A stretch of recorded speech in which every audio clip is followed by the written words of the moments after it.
bees through winter is by far the most difficult thing that you will do in beekeeping. It's right up there, right next to swarm control. I do wish that every year we teach a class on swarm prevention. And I'll put it in writing again, if you do the things that we tell you when it comes to swarm prevention and swarm control, your bees will not swarm. And yet every year we teach the course, and every year half the class their bees swarm. And it's because they don't do the things that we tell you. Overwintering bees and swarm control are probably the most two difficult things in beekeeping. And I'll qualify again. I usually tell people I am only accountable for the words I say. I am only accountable for the words that I say. I am not at all accountable for what you're going to hear. If you don't understand that, then I can't help you. People don't always hear it. They interpret what you're saying. Instead of listening to it, I try to be as plain as I can. And if I'm not, please say something. If you don't understand, now's the time to speak up and say something. But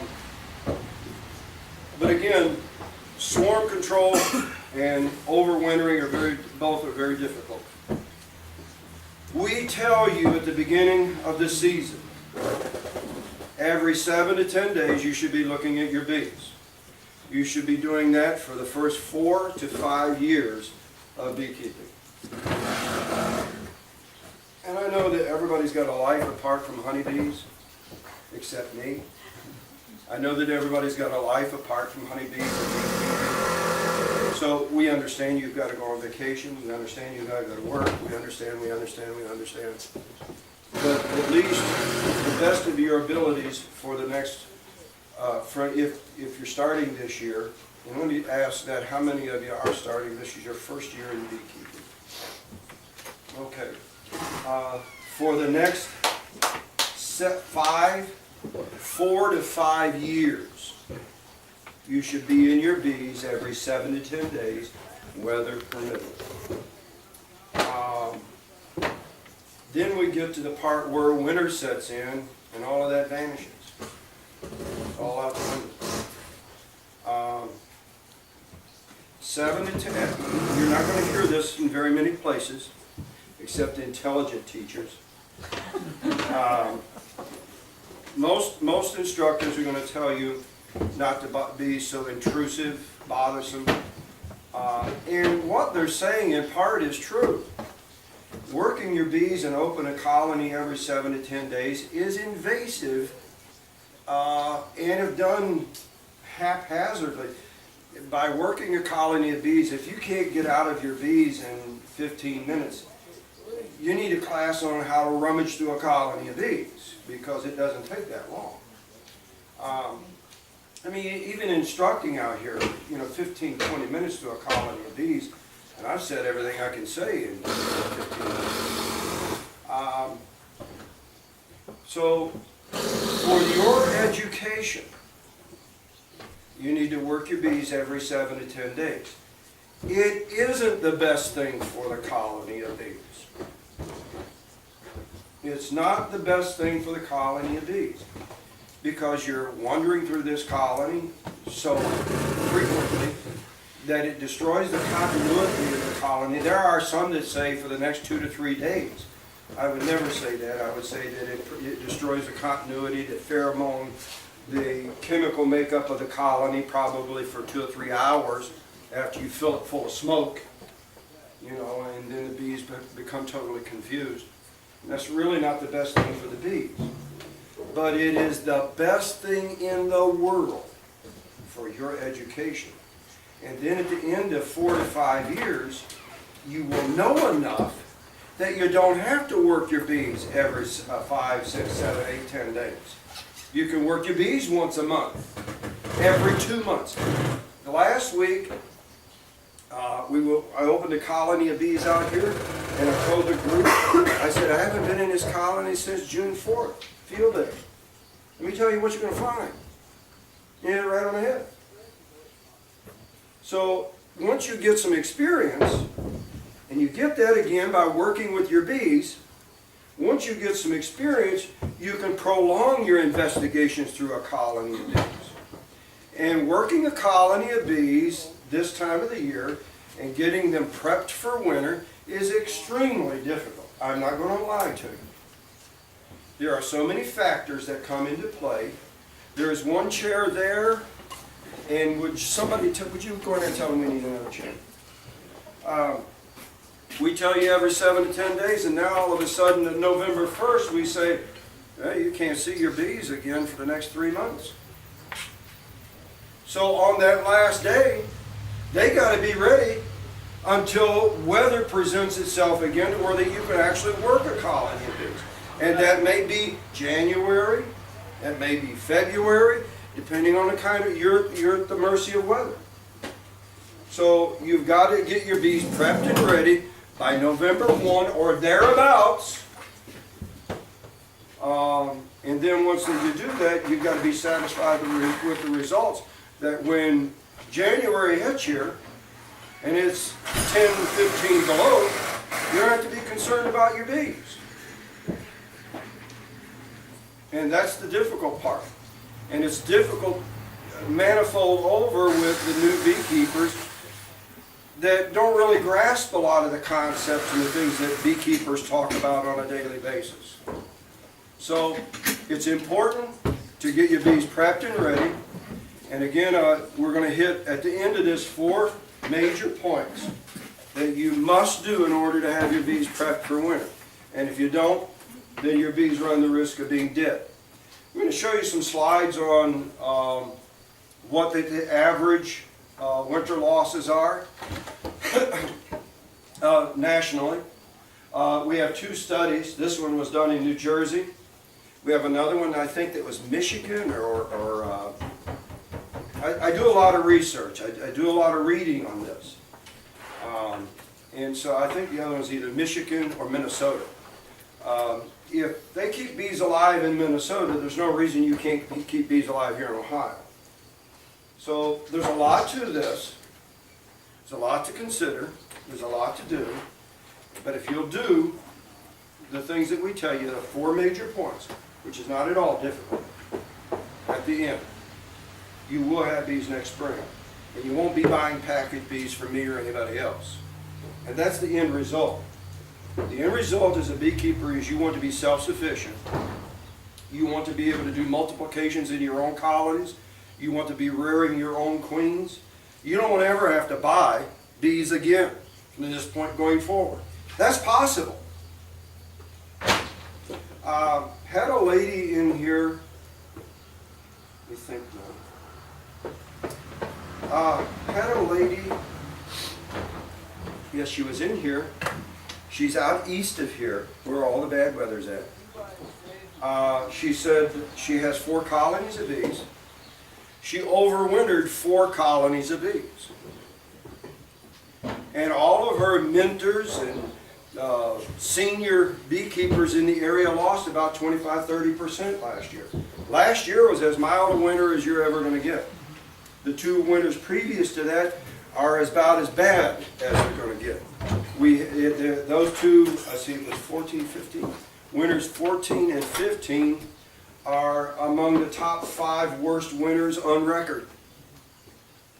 And yet we're able to keep bees through that. So if we can keep bees through that, you should be able to keep bees through the last winter and this winter according to the forecast. And we've got some papers that I want to touch on. First step is getting glasses. They're right here on top of the table.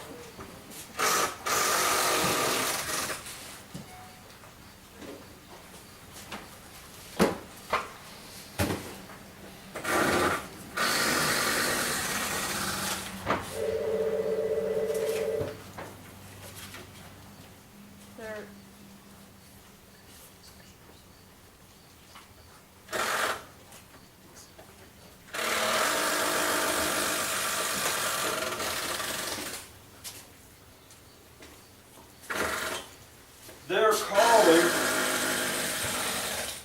for a winter very similar to last winter. And I have two, the National Climate Prediction Center, and I have I actually like the other one better.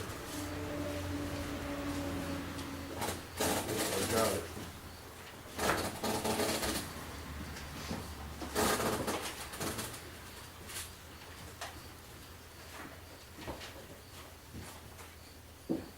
Farmer's Almanac.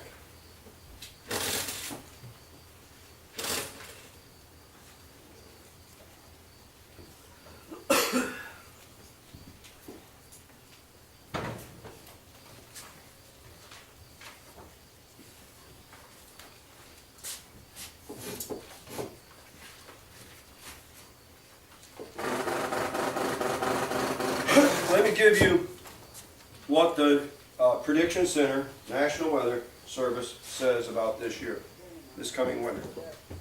And it's very brief. The season 2016 temperatures outlook indicate increased probabilities of above normal temperatures across the entire continuous U.S. and Alaska. I mean, this is page after page of stuff, and I highlighted what I wanted you to. The temperature outlook for the season 2016 is similar to the outlook made last month for the same target period. Above normal mean temperatures are favored across the entire continuous United States. A small area is favored across the northern Great Plains, it's not you, and above normal temperatures are favored throughout the remainder of the continuous United States. The highest probability in excess of 40%. So they're saying there's a 40% chance we're going to have above normal temperatures. So 40% is not very good if you ask me, but that's the best they can do. From 2016 through 2017. Above median precipitation, and we're going on to snow and or rain.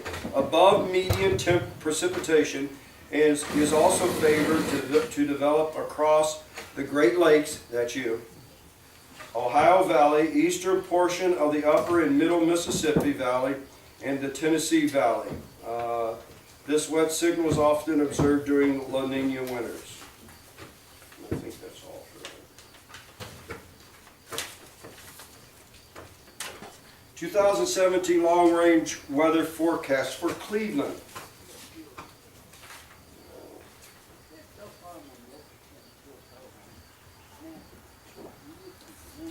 Same as the last one. Then they break it down in a graph. November precipitation is below normal. That's this coming November. December temperatures are going to be plus 5% above normal temperatures. January is going to be below 1 degree and below 2 degrees in precipitation. That's January. This coming February, it is going to be 2 to 3 degrees above normal temperatures for February. March is going to be below. March is very important.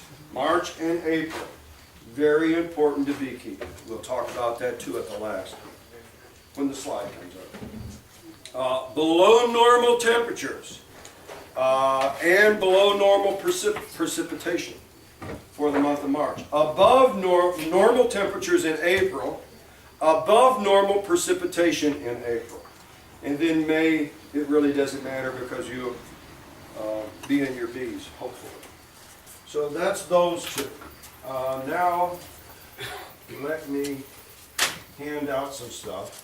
I want you to make sure that you read this and pay attention to this one. This is new, and I think it's very important.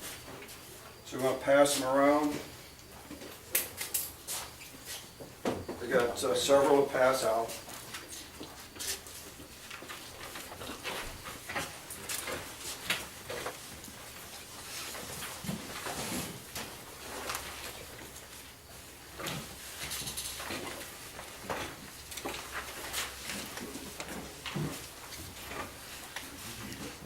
Okay. I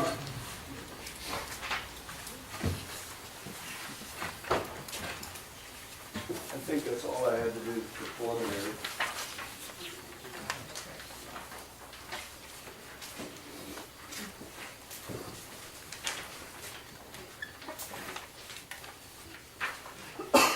This graph is important. First of all, Be Informed is a highly reputable organization. It's a valuable asset to the beekeeping community. A lot of the major beekeepers that I know in the United States are members of the Be Informed platform. Here is losses to 6, 7, 7, 8, all the way 12 and 13. In the state of Ohio, this is national. In the state of Ohio, 2014, there was about a 50% loss of bees in the state of Ohio. That cost the beekeepers of the state of Ohio, I worked it out, somewhere around $10 million is what it cost beekeepers in the state of Ohio, that loss in bees and honey production. And cost of purchasing bees again. Had a very similar effect in 2016. It cost beekeepers a huge amount of money to make sure that their colonies are up and going and managed and in good shape. And if they would take better care of the bees in September, October, and November, those losses could greatly be minimized. So this is important. Last year you had about a 30% loss in the state of Ohio. And it was absolutely no excuse for it. There was no excuse for a beekeeper losing a colony of bees last year. This year honey production is through the roof. Last year honey production was through the floor. The reason honey production was through the floor last year is the opposite of why it's through the roof this year. What's the difference? Somebody. Weather, you have a what? Rain. Rain. Why? Last summer was rainy, this one's a drought. Yes, last year was rain, and rain, and rain, and more rain, and more rain. And the nectar that was in the blossom could never build up, and it was constantly being diluted and washed out altogether. This year there is no rain, and what nectar is in the bloom is staying in the bloom until the honeybee comes and collects it. And the nectar that is in the bloom has a very high concentration of sugar, which is very beneficial to the honeybee. So, there's no reason for you to lose bees last year. And if forecast holds true, there's no reason for you to lose bees this year. This again, Be Informed.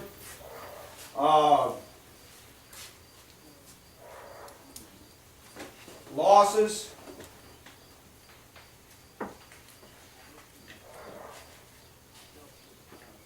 Pretty much says the same. You really don't need to be losing bees at all. If you prep and get ready for them. Here are the things that they're suggesting. And it's pretty much what we suggest and have been over time. You have to have an upper entrance. You have to have some means or method of evaporating the condensation in the colony. For every honey is about, round figures, we'll use round figures. Round figures, honey has about 20% moisture. It's actually closer to 17%. So for about every 16 pounds of honey, you have 16 pound or a pound of moisture that has to be evaporated from that colony. So it goes nowhere unless that there is an upper entrance to eradicate it out of the hive. So you have this condensation that's building up. Now you have to picture this. In January, this hive is sitting out there, and it's building up moisture and condensation if it's sitting just the way that it is. And if you have cold on the outside and heat on the inside. That moisture on the inside condenses on the inside, condenses on the top because heat goes up. And if it condenses on the top of a colony that is not insulated and the colony is sitting flat, all that condensation goes right in the middle where the cluster is at, and then when it warms up, it starts to drop right back down onto the cluster and the colony freezes to death. Cold bees can make it through winter. Cold, wet bees cannot. That's the reason we're advocating wraps of some kind, insulation of some kind, because you don't have the convection of heat versus cold on the inside of the colony, because the colony is kept warm. There's a lot of other reasons, but what we're talking about at this time, you don't have that convection of warm air on that cold surface, and it condenses and creates moisture and drowns the colony of bees. So if you have an upper entrance, we suggest, now forget the top, this is just demonstration. We suggest that you shim up your inner cover. This is a telescoping cover. We suggest you shim up your inner cover about 3/8 of an inch, one way or the other. You can have it in the front or the back, just as long as it's not sitting flat. If it's sitting flat and you have condensation, your bees are dead. One of the indications, FYI, one of the indications that your colony has got poor ventilation is in the spring you have mold on your wax. It's an undeniable, clear indication that your bees did not have proper ventilation if you have mold on your wax. So this should be shimmed up at least 1/4 of an inch. No more than maybe 1/2 of an inch. You need some way of getting rid of the hot air or that condensation or that moisture that's in this colony. And if you ventilate, that won't be there. Denzil, you want all 4 sides of that, not just, you don't want that inner cover to slip. Wrap colonies with insulation. How do I want to do this? Let me just take this off. That's a good question. Hold that, Dave.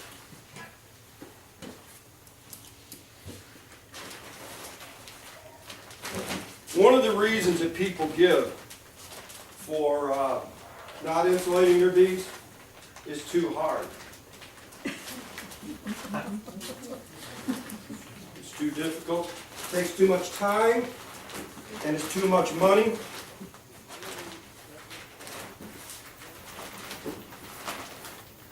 If you have 2 doing this, it's a whole lot easier. But one person can do this relatively easy.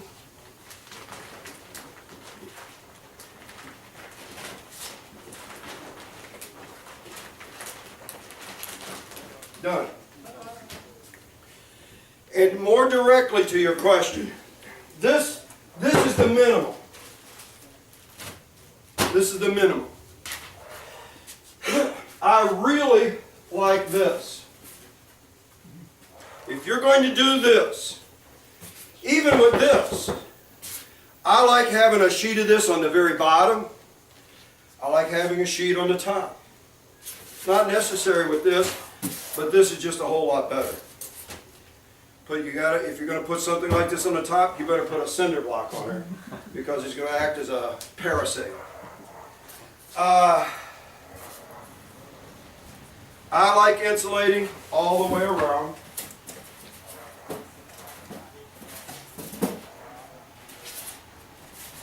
Entrance.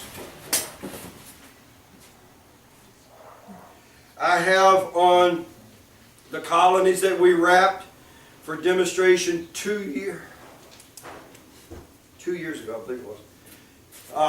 We had a dead air space all the way around, except on the very bottom. There's actually even a dead air space on the bottom because of the 3/4 inch space on the bottom board. I like having about 2 inches dead air space all the way around this. You can take this stuff, screw it together, seal it with or any kind of sealant will work. Silicone, whatever. Seal it together. On the top, on the demonstration that we did 2 years ago, I had 4 inches of dead airspace on top. We wanted some place for that vapor, that condensation to get out of the colony and not build up, and that would give it plenty of room up above the colony itself and trap it here, keep the cold air out. Beekeepers make the mistake, experienced beekeepers make the mistake. We're going to do some more of this. I'll point this out later. They think that using something like this stops the attraction of the heat from the sun.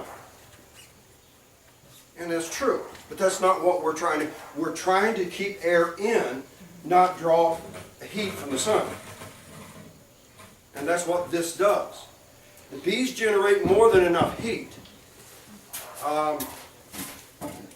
The outside mantle, cluster, let's talk about the cluster. The outside mantle or layer of a cluster is about 52 degrees minimum. The whole cluster can be, if there's no brood present, can be about 52 degrees. 53, varies a little bit. They go into chill at about 42 degrees. From that point they cannot recover. So at about 52, 53 degrees, the outer mantle stays that temperature. No matter what's going on in the colony, it stays that temperature. There's another core or layer within that goes up to about 56, 57 degrees. The rest of the core can be that temperature too, depending on what's going on in the colony. The core of that cluster, when there's brood present, is about 93 degrees. No matter what, or disrespective of the temperature on the outside, if there's brood present, it's 92, 93 degrees. Because brood has to incubate at that temperature. It's that temperature that creates all of this heat in the colony at about 10 below, or no matter what the temperature is outside, that creates all this condensation. And it's that activity of generating those, bees disconnect their wings and generate heat by shivering, just much the same way that we do when we're cold. But it generates heat. They can control the amount of heat that they generate by the activity of those wing muscles. So the core of that can be about 92, 93 degrees. So, and the easier, the better the insulation that you have, the better the insulation that you have, the looser that cluster, and that's very important. If that cluster forms a good, tight, constricted cluster, they cannot move, they cannot generate activity to go to the next frame. If the temperature outside is such that it cannot move, then they're trapped in that location until they generate the heat. Then they can incrementally move over. They shut it back down again, start consuming the honey. The honey is the fuel that generates the heat. So it is essential that you have enough honey to get through winter. You need a minimum of 8 frames, 8 deep frames, minimum 8 deep frames in a well-insulated colony. If you do not have or are not going to insulate, you need a minimum of 14 frames of capped honey to go into winter. Colder bees consume more honey to generate more heat and to maintain that heat. They need the honey and they need it accessible. And that's a key important phrase we're going to talk about later on in spring management. It is very important that the bees have enough resources to get through winter. 8 to 14 frames. You don't have it, you might. I told the one guy a couple of weeks ago, I says, if you're not going to leave the bees enough honey, you might as well take it all and starve them to death right out of the gate. And at least you've got the honey. Instead of allowing the bees to consume all the honey that you leave behind and then running out in March and then they die. What difference does it make? You're going to have the same results. So it's important that you have enough honey to get through winter. Insulation allows you to go into winter with less nectar or resources than you would on a normal basis. That is important because at some point, you're going to have a colony this time of the year that has swarmed out. You needed to requeen 6 times or some other reason that it's weak going into winter. And if it's weak going into winter, you've got to do one of several things. You've got to pour the sugar syrup to it, which I passed out a piece of literature that says that's not the best method. That's not the best diet for your bees. It's what we have to do if we don't have the honey. But it's not the best. It's not their natural diet. It doesn't contain the leucoids and the antacids and the acids and the bacteria and all the other things that they need to get through winter. So it's a good substitute, but that's all that it is a substitute. So at some point you're going to come across a colony of bees that doesn't have the resources to get through winter.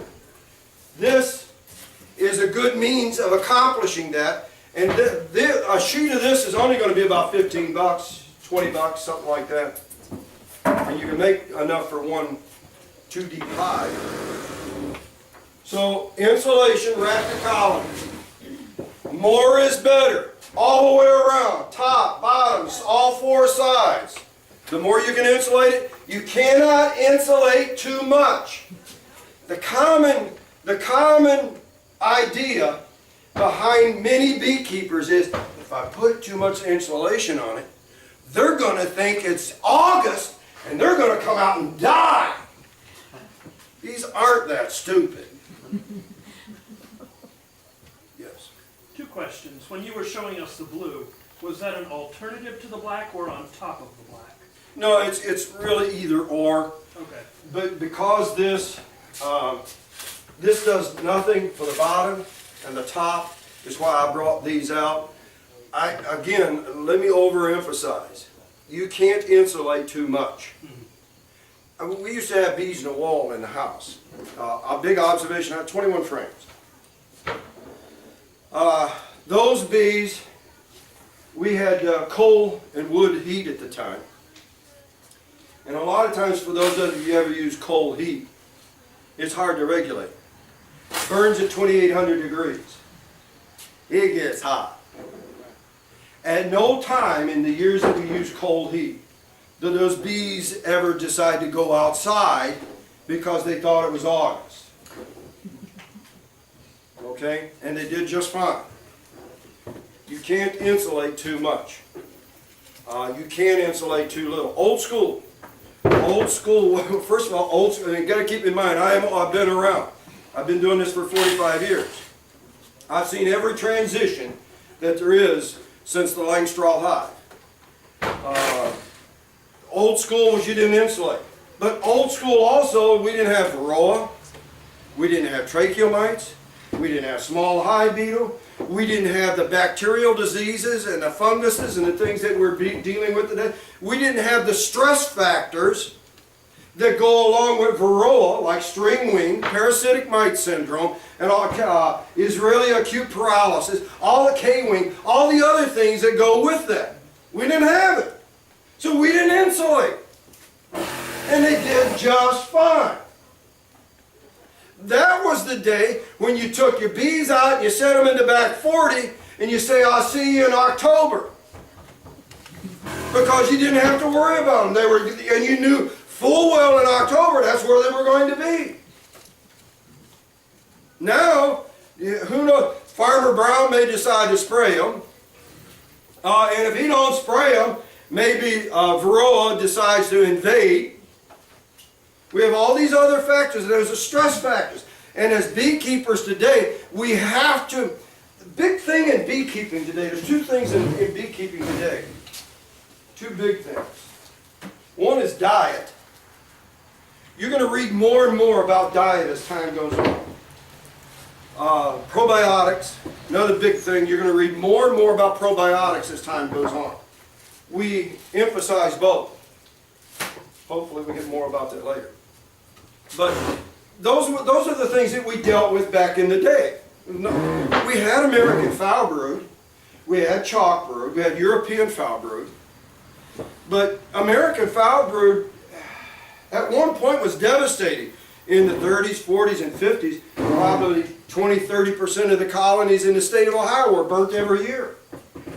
But we finally got it under control. That's the reason we have an inspection program today, is because of American foul brood.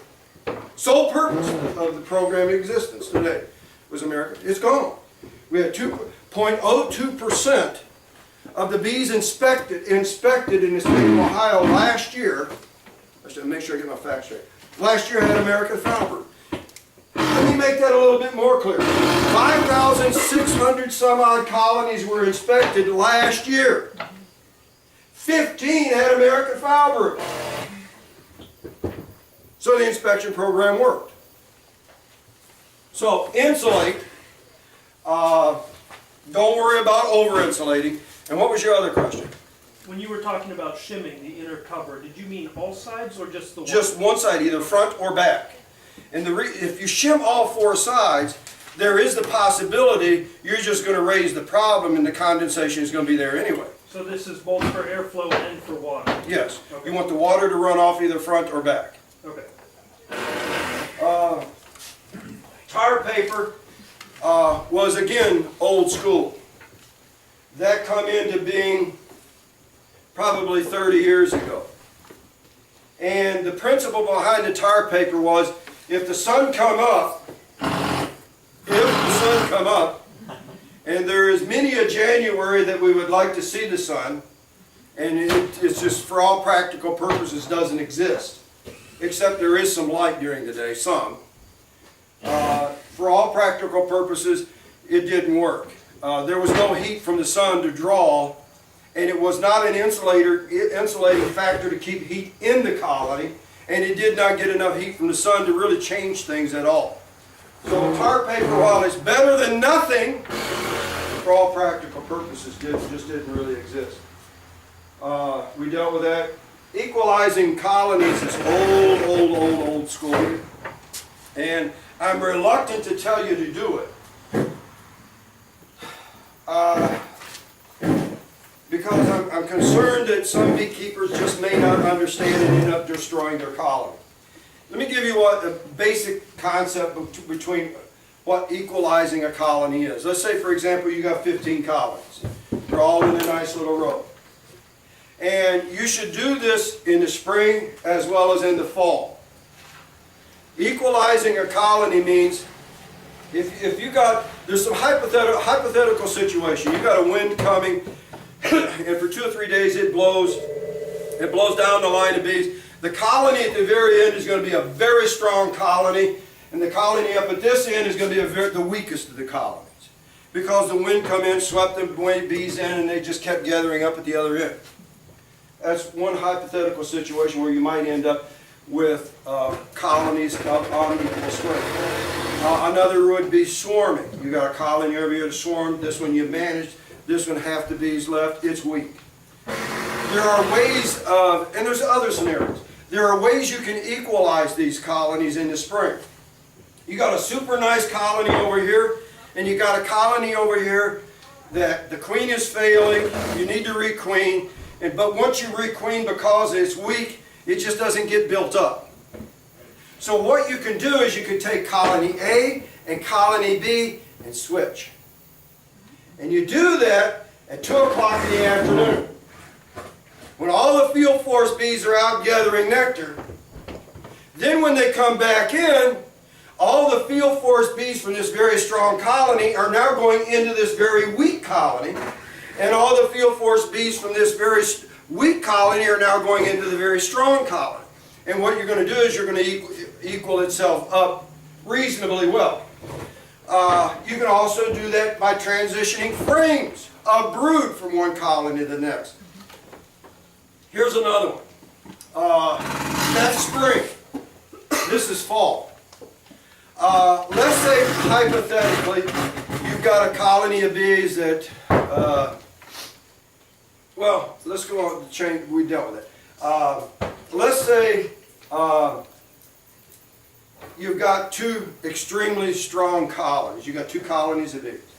You've got two that are very, very strong. Produced a ton of honey. You managed them well, they didn't swarm. You just got bees coming out your ears.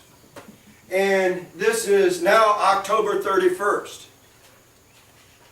What's going to happen to all of this adult population of bees? Anybody? They're going to die off. But what are they going to do first? They're not going to die off today.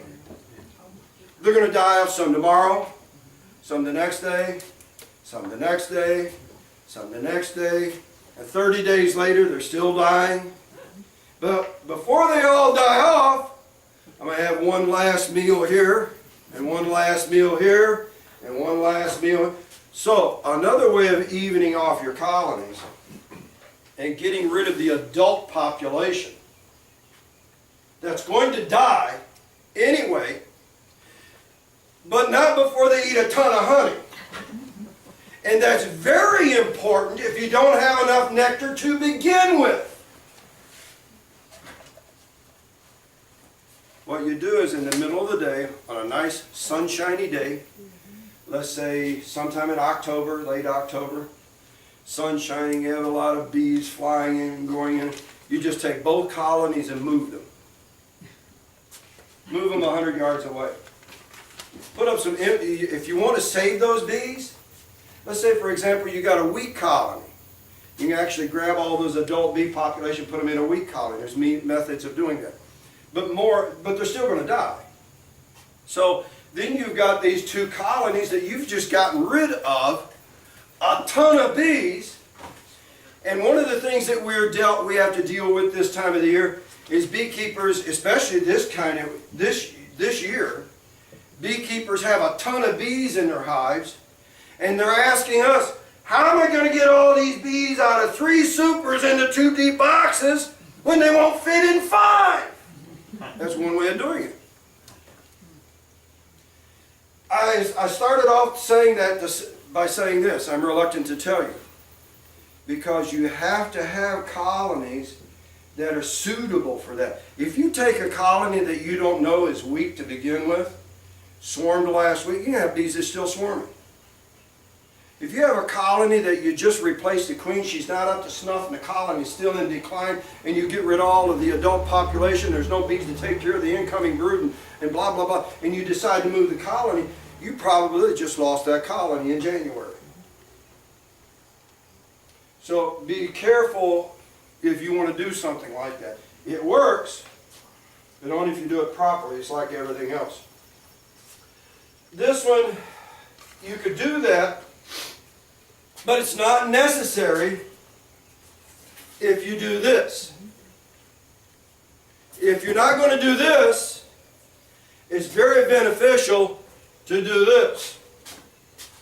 Because if there's any sun available, bees will take advantage of it. It will warm that colony up a little bit. A lot of beekeepers, over time, you're going to experience a lot of different things. A lot of beekeepers, in April 1st,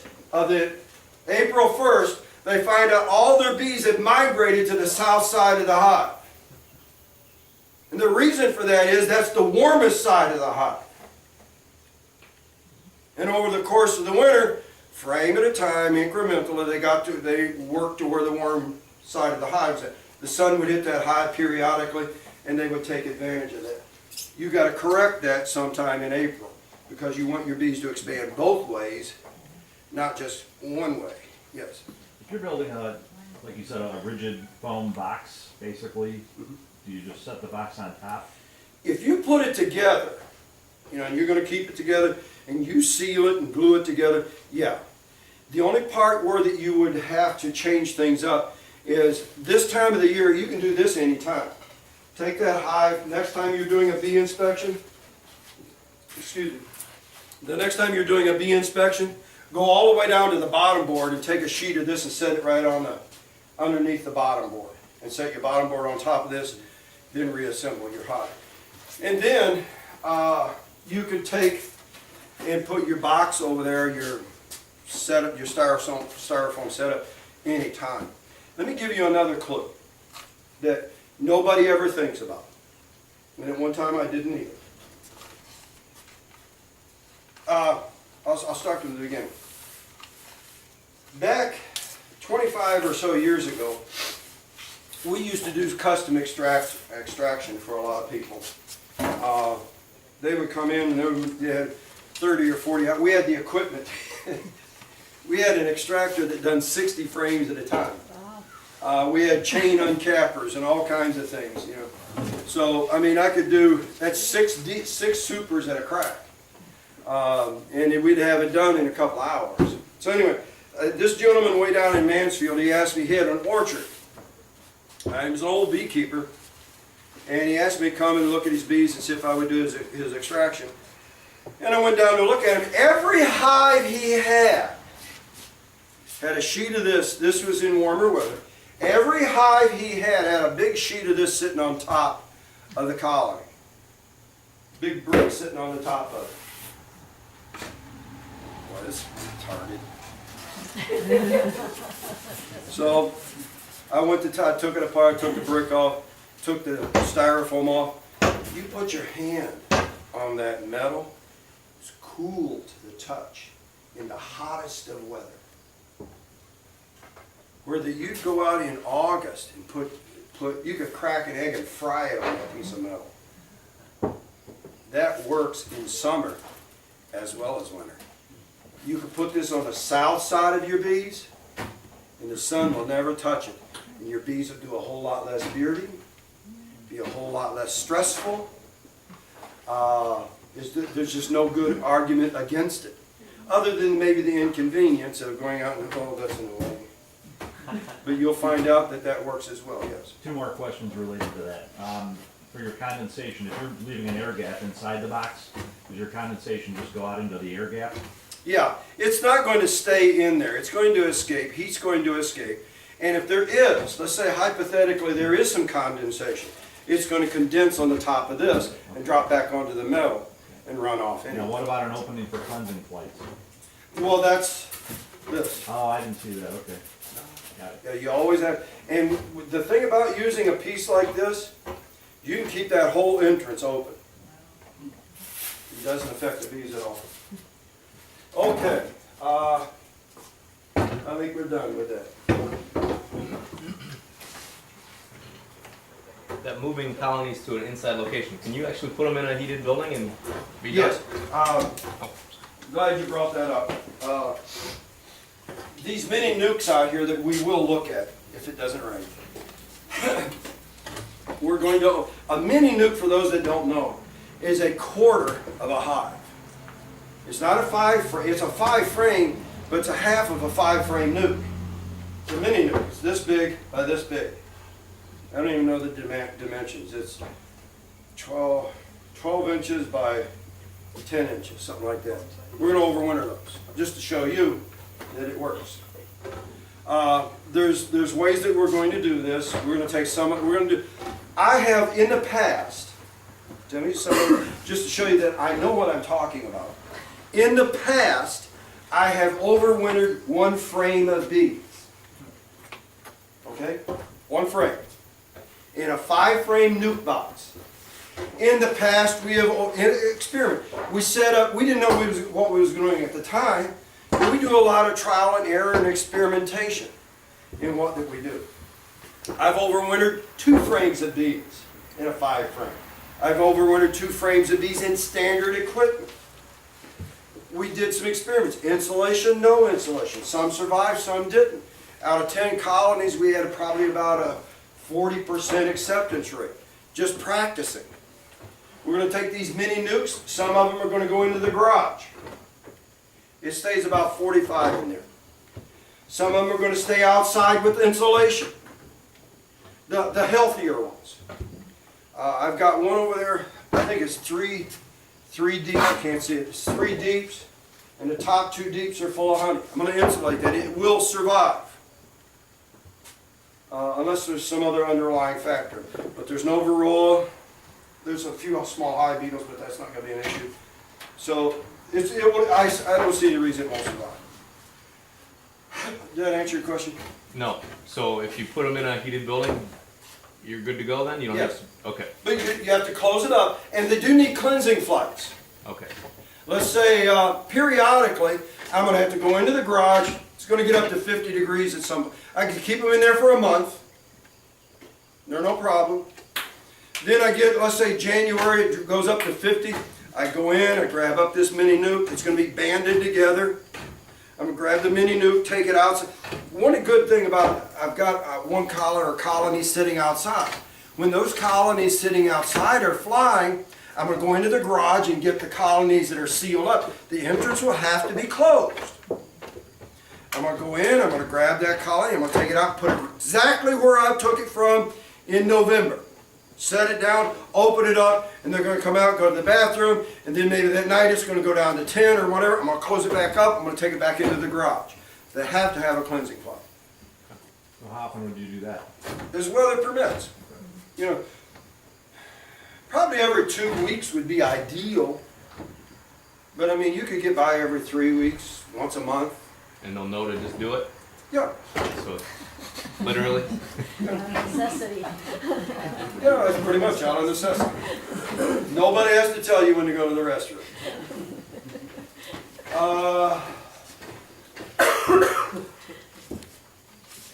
This one nobody ever deals with. Everybody talks about this.